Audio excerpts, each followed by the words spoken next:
రాష్ట్రంలో నకిలీ మద్యం ఎవరు తయారు చేసినా విక్రయించినా వారికి అదే చివరి రోజు అవుతుందని ముఖ్యమంత్రి చంద్రబాబు హెచ్చరించారు.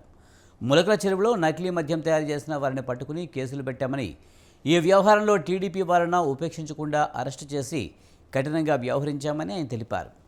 కొందరు దీంతో శవరాజకీయాలు చేస్తున్నారని వైసీపీ నాయకులపై మండిపడ్డారు. వైసీపీ ప్రభుత్వంలో మద్యం విధానంలో చాలా అక్రమాలు జరిగాయని చెప్పారు.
గంజాయి, డ్రగ్స్, నాసిరకం మద్యంతో 30,000 మంది ప్రాణాలు తీశారని అన్నారు.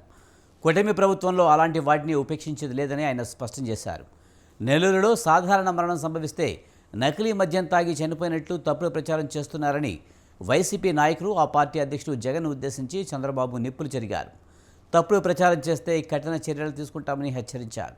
నకిలీ మద్యాన్ని గుర్తించేందుకు త్వరలోనే ప్రభుత్వం ఓ యాప్ను తీసుకువస్తుందని, మద్యం సీసాపై ఉన్న క్యూఆర్ కోడ్ స్కాన్ చేసి వివరాలు తెలుసుకునేలా యాప్ రూపొందిస్తున్నట్లు చంద్రబాబు వివరించారు.